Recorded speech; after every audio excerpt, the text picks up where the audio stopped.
galing sa hirap, nagsumikap ang Batang Maynila, Yorme Isko Moreno Dalagoso!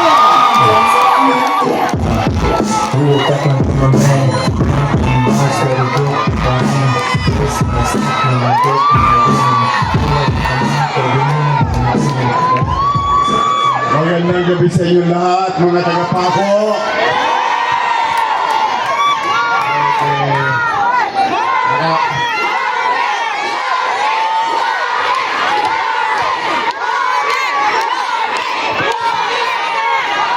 Nakakatuwa naman. Kanina pa kayo nakatayo dyan. Masasakit na ang mga binti nyo. Masakit na binti nyo, gutom pa kayo. Di pa kayo kumakain, ano? Lilipas din yan. Magandang gabi sa amin po ang mga nagambala. Pasensya na kayo, ha? Huwag kayong mag-alala. Saglit lang naman ito. No? Maraming salamat sa inyong lahat. At special mention lang, natutuwa naman ako. Gumastos pa sila, oh. Natutuwa na.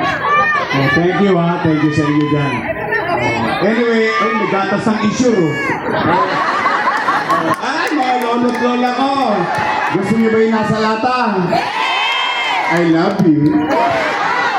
Oh, mga taga-Paco, huwag naman kayo mag-alala. Ngayong gabi, hindi naman namin sasayangin yung sakripisyo nyo na tumayo dyan, makinig, nainitan. Basta pumanatag kayo, wala kayong maririnig na panira sa amin ngayong gabi. Yan naman ang ano ko sa inyo. Sukli ko sa inyo. Basta tayo dito, chill-chill lang. Don't panic. It's organic. Star Mafia.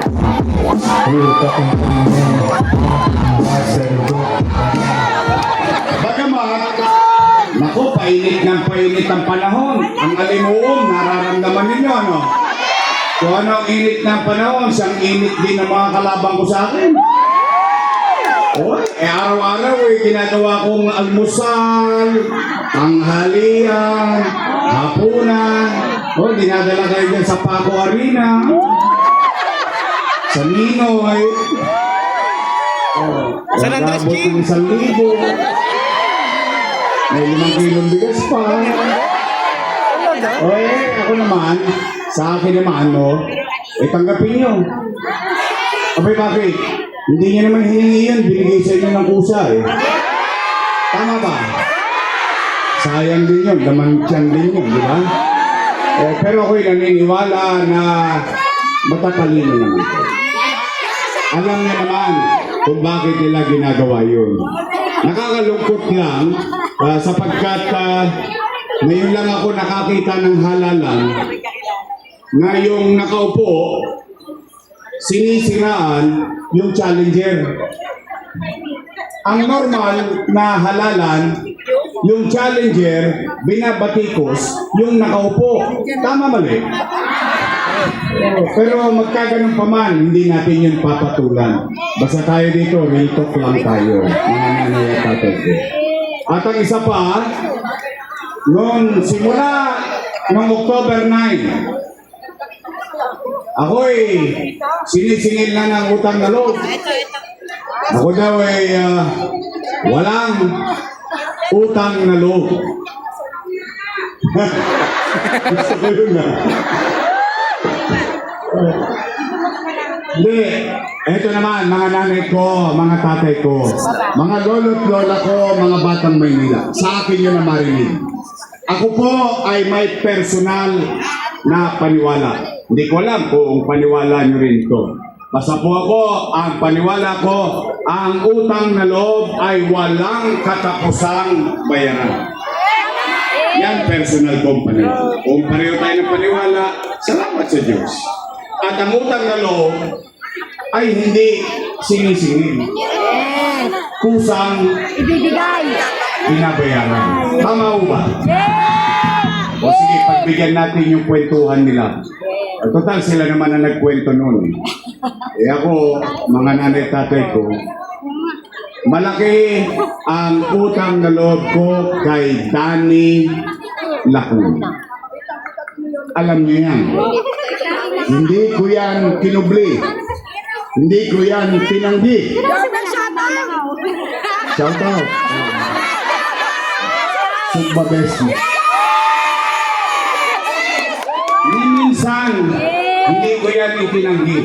Bilang pagtanaw ng utang na loob kay Boss Danny, inaruga ko naman yung kanyang mga anak. For almost 20 years. 20 years. O tingnan po natin ha, at kayo ang humusga.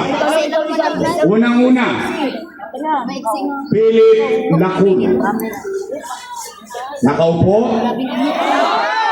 Nakaupo. Ray Lacuna. Nakaupo? Nakaupo. Pangatlo, Dennis Lacuna. Nakaupo? Nakaupo. Pangapat, asawa ni ate. Head ng Manila Health Department. Nakapag may awan Diyos at sa tulong ninyo, binalik nyo ko ang unang-una kong tatanggalin. Yorme, bakit mo tatanggalin? Dahil galit ka sa kanila? Hindi. Dahil yan ang nagpahirap sa mga nanay at tatay ko. Magpapacheck up lang, kailangan pa naka-online pa.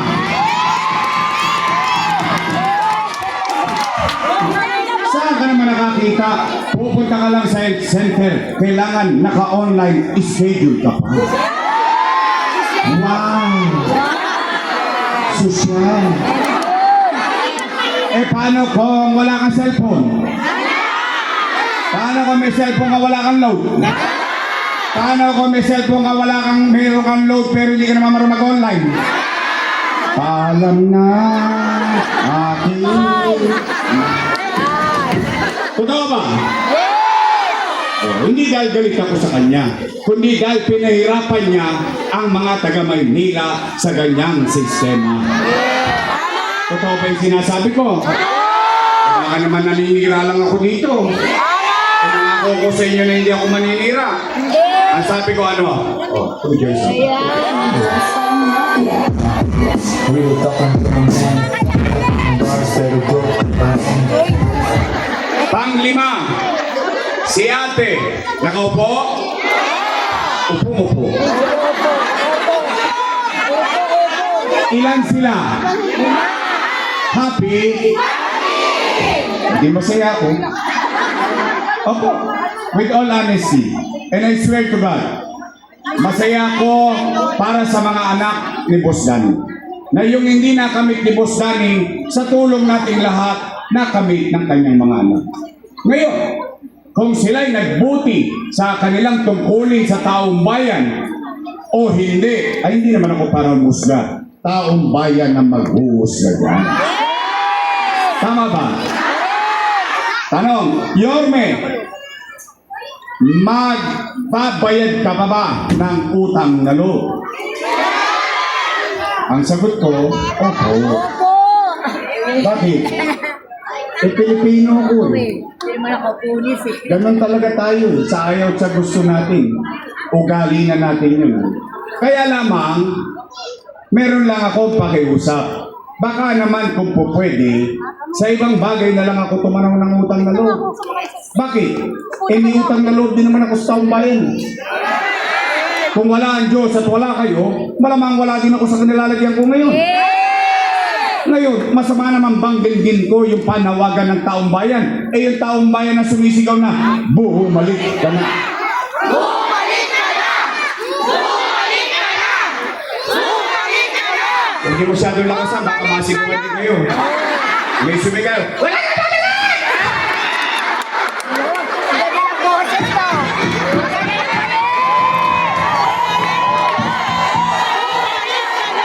Napanood mo? Napanood ko din. Kala ko mapapatid yung leg eh. Para ako short ang naghiwalay. Impake yung damit ko. Yan, lumayas ka. Huwag ka na mamala. Bakit sila nagagalit? Bakit sila nangangamba? Bakit sila natatakot? Kung sila'y nagbuti sa kanilang tungkulin sa taong bayan, wala dapat silang ipangamba. Kasi kung sila, ginampanan nila ang kanilang responsibilidad sa ating mamamayan, kahit hindi na sila makita ng taong bayan, iboboto pa rin sila ng taong bayan. Tama ba? Nagagalit?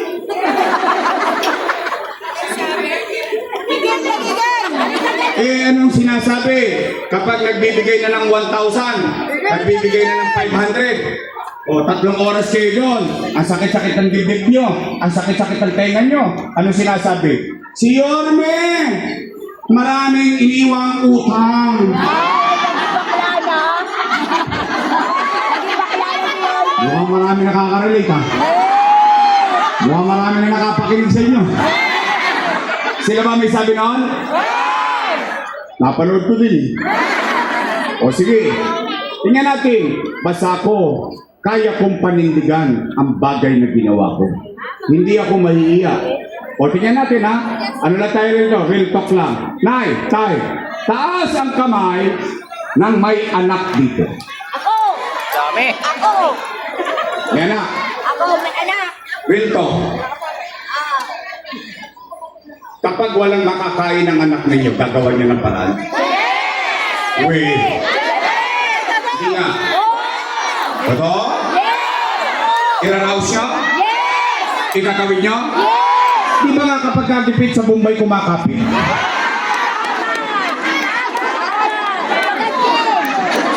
Tama mali?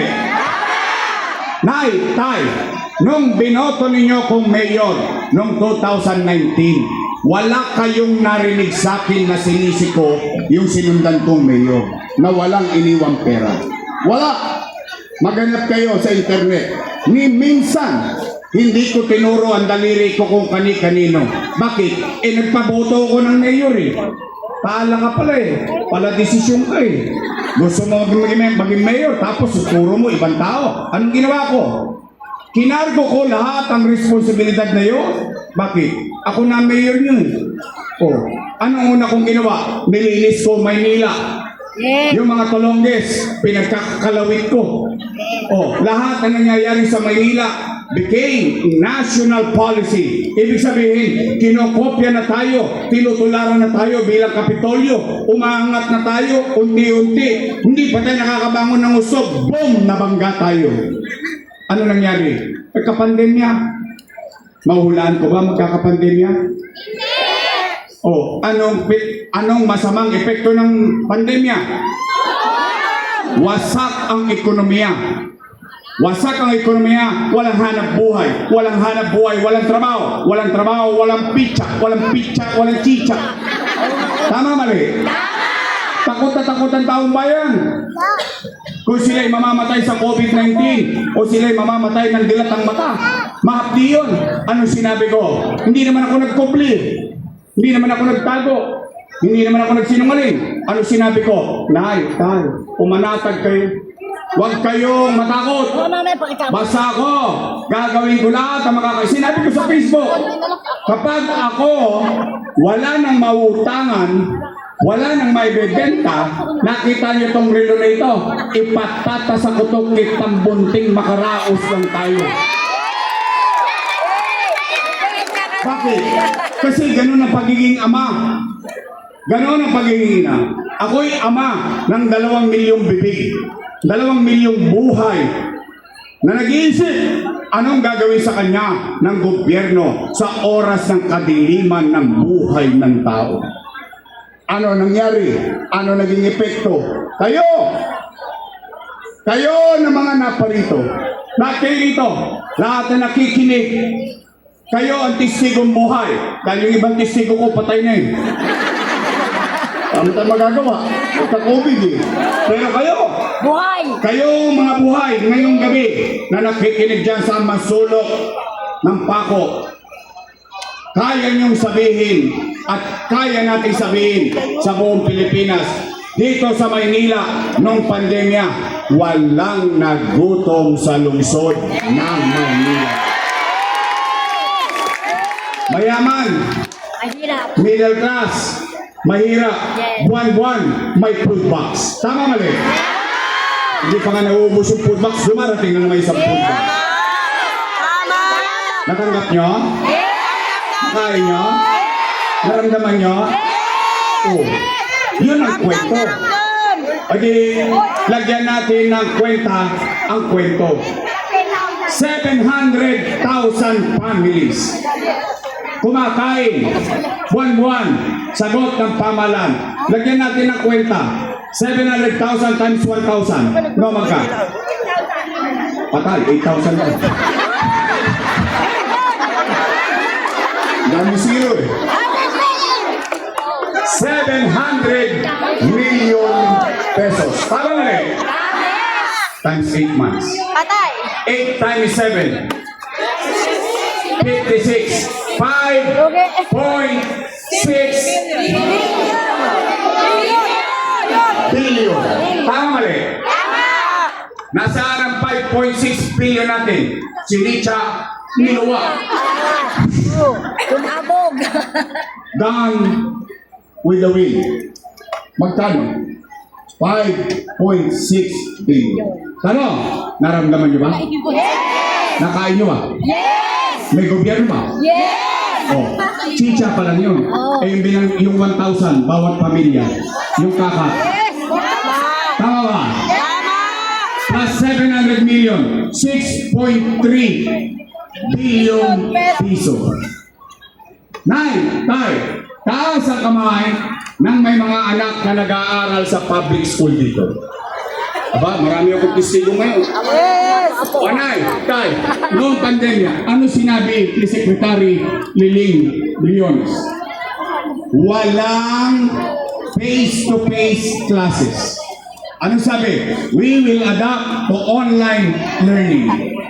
Yung tatay, yung nanay, wala ng trabaho, hirap nang kumain, nangamba pa. Bakit? Kailangan niyang ibili ng tablet ang kanyang anak. Pero hindi!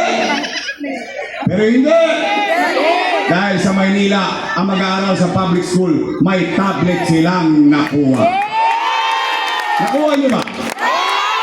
At hindi lang tablet, pati internet, gastos ng syudad ng Maynila. Tama ba? Wala kayong tosgas? At hindi lang yan. Si teacher, 10,300 teachers, 11,000 laptop. May laptop na sila, meron pa silang internet. Ano nangyari sa atin? Nairaos natin ang ating mga anak ng pag-aaral nila noong panahon ng pandemya. No magka, 1 billion pesos. Laptop, tablet, internet, 300 million pesos. Magkano na? Patay na. Bilyon-bilyon na ba? Bilyon-bilyon na ba? 7 bilyon mahigit na. Tama mali? Paano pa yung remdesivir? Tocilizumab, molnupiravir, daang-daang libo ang halaga ng bawat isa. Mabuhay lang ang isang pasyente na may COVID-19 na taga Maynila. Eh yung bakuna AstraZeneca, ano yun? Nakuha ko ng laway lang? Daang-daang milyon ang halaga. May bakuna ba tayo? Yes! Tayo nga lang yata may 24 oras sa bakunahan eh. Tama mali? Tay. Oh, hindi ba noong pandemya, nagmukha tayong parang tamang hinala lagi? Para tayo nakadroga? Bakit? May umuulan. May COVID. Tama mali? Pero panatag ang tao sa Maynila. Bakit? Namaga ang ilong ng mga taga Maynila. Sundot dito, sundot doon. Ang testing sa Maynila, 1-2. 1-2 sawa. Ano? May bayad ba? Sino gumastos? Lungsod ng Maynila. Tay, yan ang kwento na may kwenta. Eh sila, walang kakwenta-kwenta eh.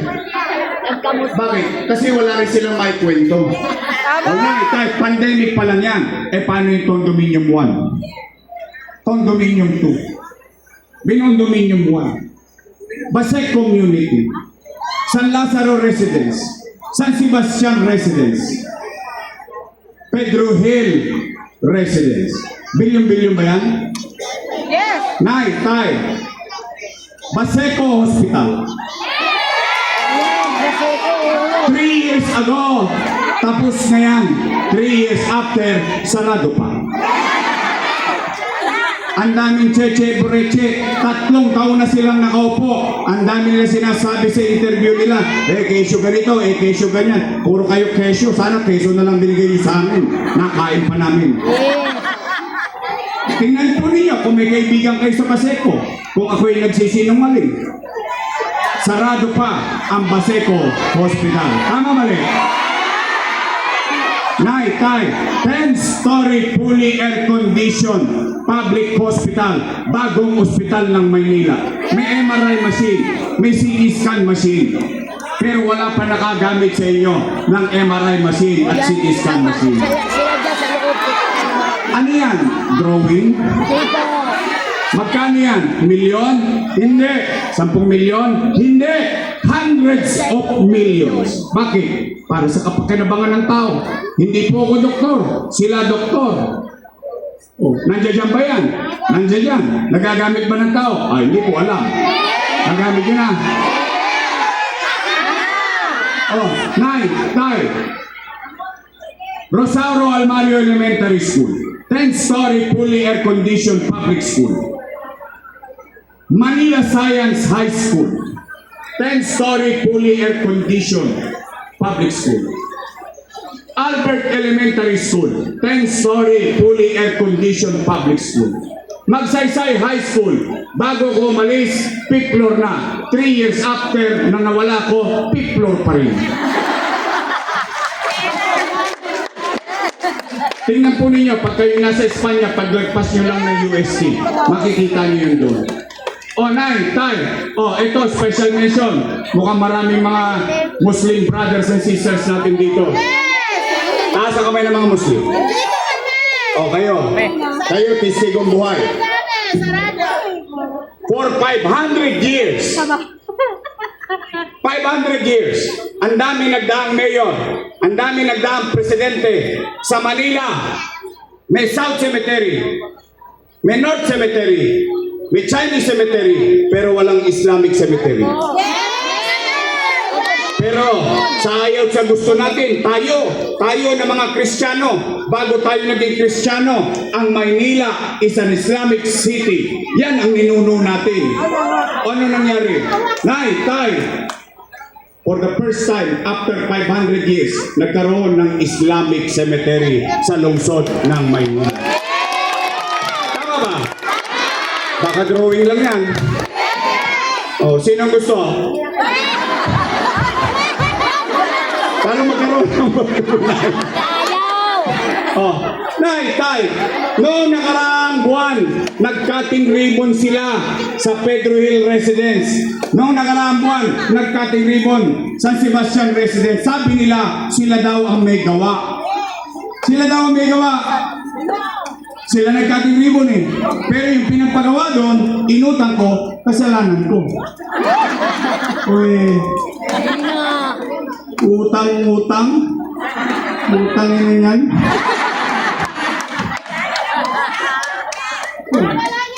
Nay, Tay. Yan. Ako nandito ngayon. At least ako inaakusahan, ako umaamin. Bakit?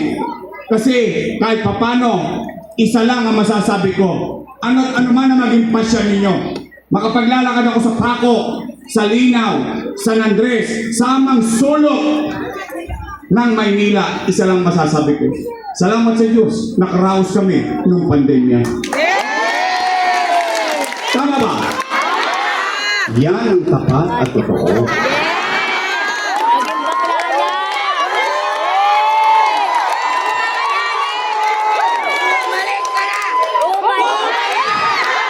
Bumalik ka na!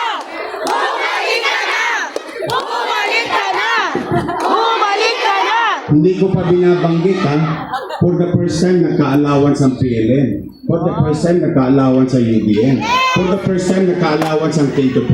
For the first time, nagka-allowance ang senior citizen. For the first time, nagka-allowance ang solo parent, ang PWD. Kaninong pera yun? Pera ko ba yun? Hindi. Sininok ko lang. Bakit? Kasi gusto ko pag malasakitan, yung mamamayan, yung pera ng gobyerno, ibinalik lamang sa tao. Oh, ang sabi nila, yun daw ay mali. Mali daw yun. Mali daw yun. Pagbigyan muna natin, total, nagbigay naman ng 1,000. Pagbigyan lang natin. O sige, pagpalagay natin saglit na sila ay tama. Yung ginawa ko daw ay mali. O kung yun ay mali, edi mali din sila. Bakit? Kasama ko silang gumawa nun. Tama ba? Sino ang vice mayor ko lang? Yan ang tapat at totoo.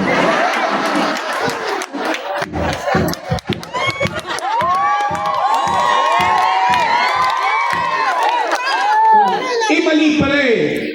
Bakit nyo inaprubahan? Mali pala eh. Bakit nyo ako binigyan ng otoridad? Mali pala eh. Bakit nyo niratipika? Tama mali?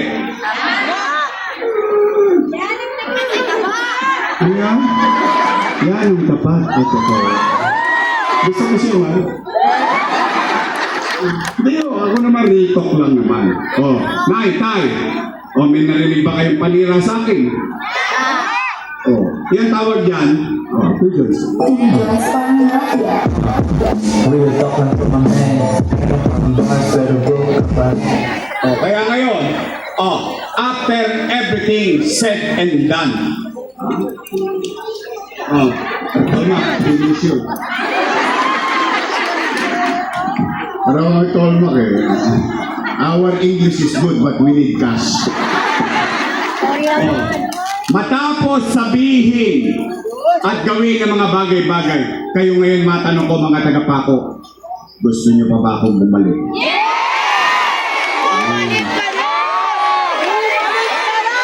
Sigurado kayo sa akin? Baka naman, sinacharot-charot ko lang ako.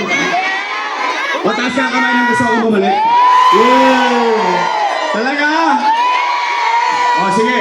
Babalik na tayo. Ngayon, ano naman ang gagawin ko?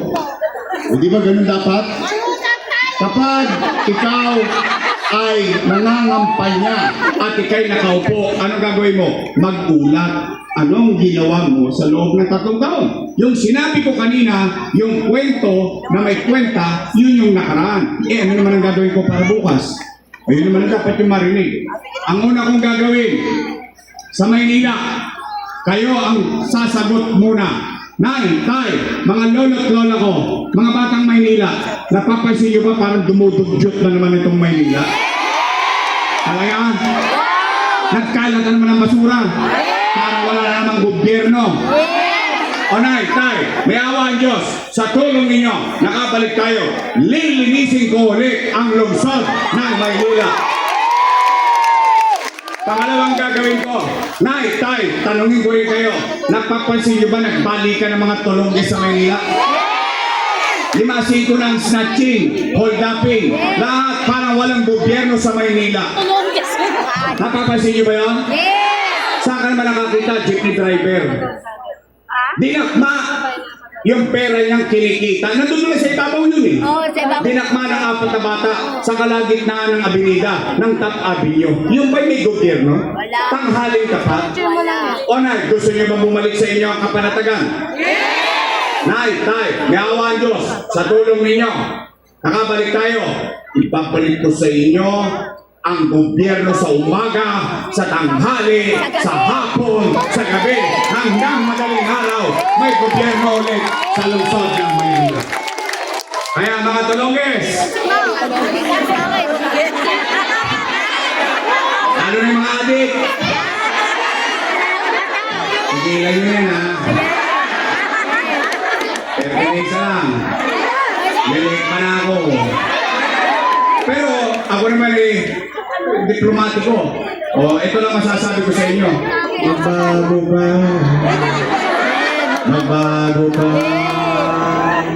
Nang di ka magsisi. Oh, yun yung dalawa kong gagawin. Walang tosgas. Walang gastos yun eh. Paglilinis, pagsasayos, pagdidisiplina, paggugobyerno. Oh. Pangatlo kong gagawin. Ibabalik ko lang kung ano yung ginawa ko dati. MBN. Minimum Basic Needs. Katulad ng ginawa ni Lee Kuan Yew. Nagawa ni Lee Kuan Yew sa Singapore. 50-60 years ago, ang Singapore, dugyot, ang kriminal 5-5, tumpukan ng laban. Pero ano nangyari sa paninindigan ni Lee Kuan Yew? Tingnan nyo Singapore ngayon. Kasi ang kabataan ngayon, nakita na lang yung bagong Singapore. Maganda ba Singapore? Yes! Saan ka may nakapunta na Singapore? Nakikunti ko lang ang testigo ko. Sinong gusto pumunta sa Singapore? Kapisahan nyo na, malayo-layo yun. Kamukha ni Alex. Kamukha ni Alex. Uy, kayo. Ano yung MBN? Ibabalik ko, ipagpapatuloy ko. Housing, education, healthcare, jobs. Yun. Apat. Pabahay, paaralan, kalusugan, at trabaho.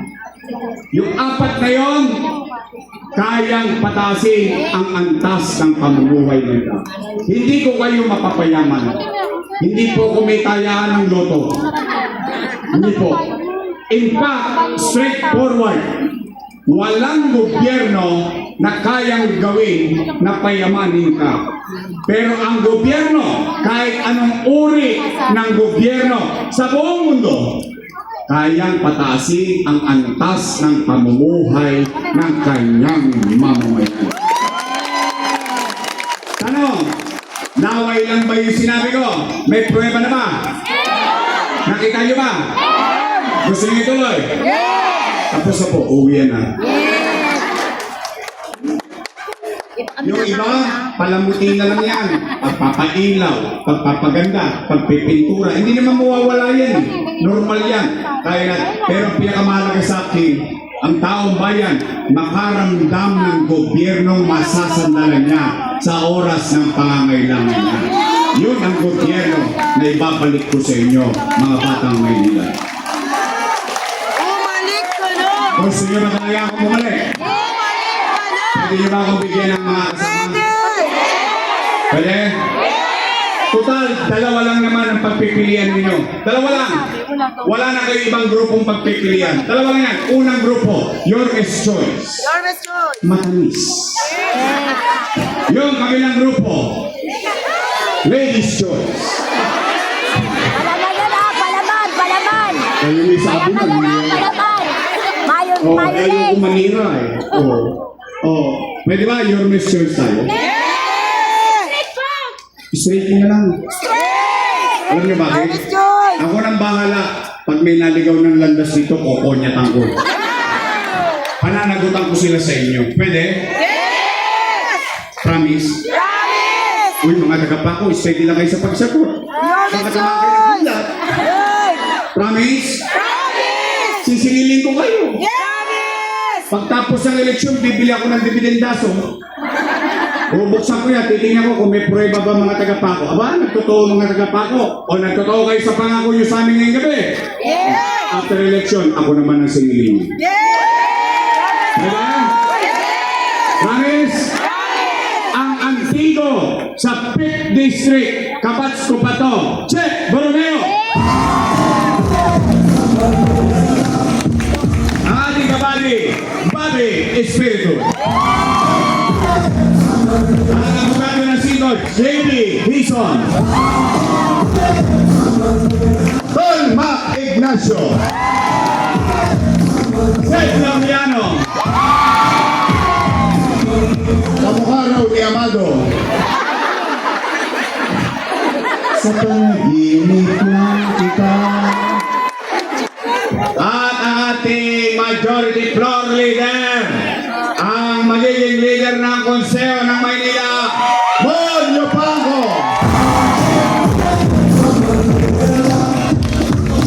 Ito kapag si ano ah. Straight. O ngayon, itong congressman naman.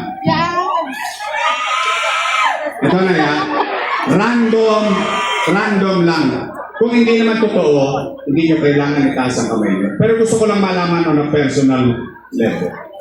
Tay, mga taga-Pick Disney, taas na ang kamay ng napagservisyohan ng kabaka dito.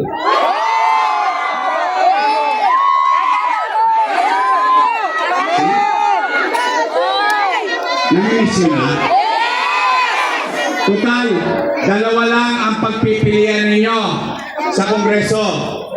Isang India, isang China. Bagaching at Bagaching.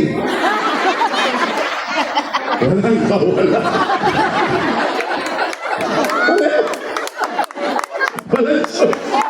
Gusto niyo bang ibalik ang serbisyo ng kabaka? Lalo na yung mga kabataan. Oh, yung sports activities ng kabaka. Every year. Ibalik natin sa Kongreso si Amado Bagaching.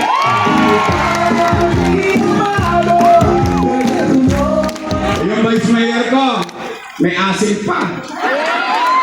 Mukha lang mo 19 yun. Intindihan nyo na yun. Ako rin siya po'y graduate ng political science. So she knows the functions of the government. At siya'y aral sa kanyang ama, being presiding officer of the Sangguniang Panglungsod. Siya ay graduate ng LASALLE. Wow! Sosyal. Hindi ko naman siya.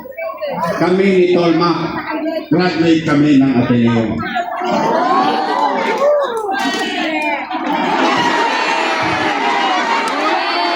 Di ba kami mukhang Atenista ni Tolma? Ateneo di Tondo. Tondo High School. O shoutout sa mga produkto ng public school yan. Tay, ang gawin natin Vice Mayor, taga sa inyo. Ang Vice Mayor natin, Jill Atienza. Pinagpauna ko lang dahil papunta rin kami ng Santa Ana ngayon. So muli, mga nanay, tatay ko, bago tayo mag-iwalay, tatanungin ko kayo ulit, meron ba akong sinabing magpanira sa kanila? Totoo? Ang tawag yan, Rainbow Plan. We were talking about my man. Some bars that are broke, my man. Muli, maraming salamat sa oras ninyo. At paulit-ulit kong sinasabi, I cannot do it alone. Hindi ko kayang mag-isa. Kailangan ko sila. Kailangan ko kayo. Because if we come together, work together, act in unison, together, we can make Manila great again. Magandang gabi. Pagpala